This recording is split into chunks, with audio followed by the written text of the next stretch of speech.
Inampun ng lalaking ito ang isang batang babae. Ngunit nang mabunyag ang tunay na ginagawa niya rito gabi-gabi ay sobrang nakakadiri at nakakatakot ang katotohanan. Sa sandaling nalaman nila ito, wala nang nagdalawang isip at tumawag agad ng pulis. Ang kasong ito ay yumanig sa buong komunidad at mabilis na kumalat sa balita.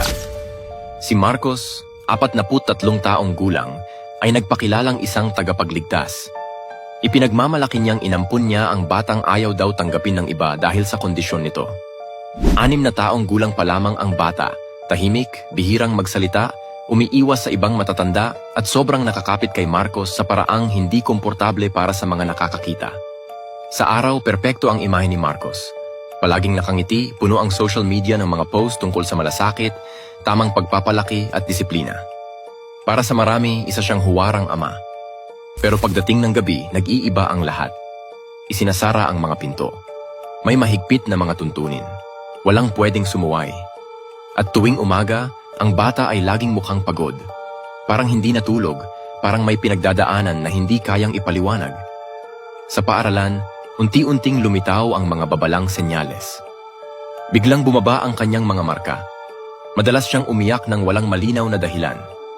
At paulit-ulit niyang binabanggit ang tungkol sa mga patakaran sa gabi at mga parusang kinatatakutan niya. Doon na kinabahan ang kanyang guro. Hindi nag-atubili ang guro na magsumite ng ulat. Isang social worker ang humiling ng pagbisita sa bahay. Ngunit walang sino man ang handa sa kanilang madidiskubre. Pagpasok nila sa silid ng bata, napatigil sila sa takot. Ang nakita nila ay napakaseryoso, napakalupit at sobrang nakakabigla. Agad silang tumawag ng pulis sa mismong sandaling iyon. At ang tunay na nangyayari gabi-gabi sa kwartong iyon ay isang bangungot na hindi kailanman makakalimutan ng sinumang nakakaalam. Gusto mo bang malaman kung ano talaga ang natuklasan nila? Mag-comment ng daughter para sa part 2.